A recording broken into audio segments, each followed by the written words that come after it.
Oradour-sur-Glane, nom qui résonne comme un glas. Hier, un village, à 20 km de Limoges. Aujourd'hui et pour toujours, un des hauts lieux de la cruauté hitlérienne. Ici, tout est mort.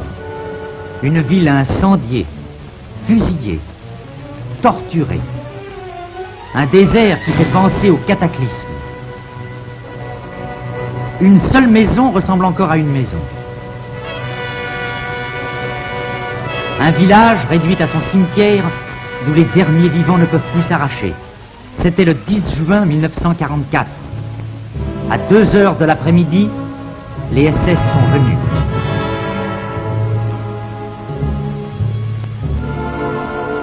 Ils ont rassemblé toute la population sur cette place. D'un côté, les hommes, de l'autre, les femmes et les enfants. Les hommes, on les a emmenés dans des granges et abattus.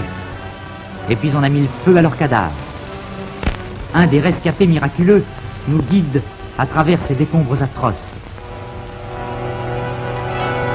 Les femmes et les enfants, on les a rassemblés dans l'église et on les y a mitraillés et brûlés vifs.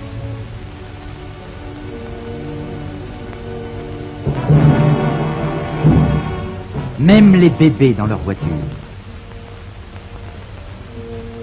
Par cette fenêtre, une femme a pu s'enfuir, une seule. Plus de 1000 morts. Toute la population d'un village de France a été tuée soigneusement, méticuleusement.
Aujourd'hui et pour toujours, un des hauts lieux de la cruauté hitlérienne.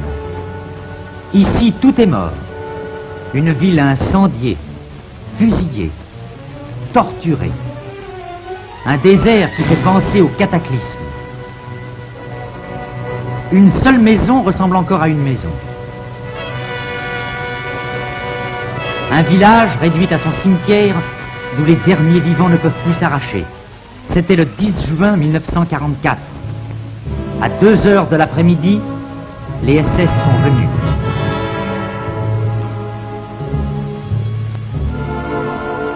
Ils ont rassemblé toute la population sur cette place.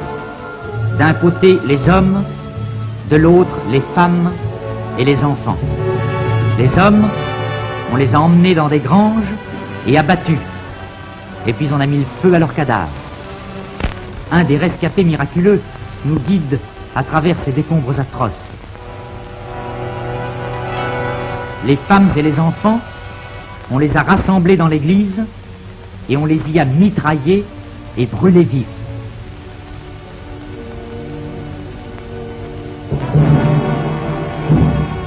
Même les bébés dans leur voiture. Par cette fenêtre, une femme a pu s'enfuir, une seule. Plus de 1000 morts. toute la population d'un village de France a été tuée soigneusement, méticuleusement.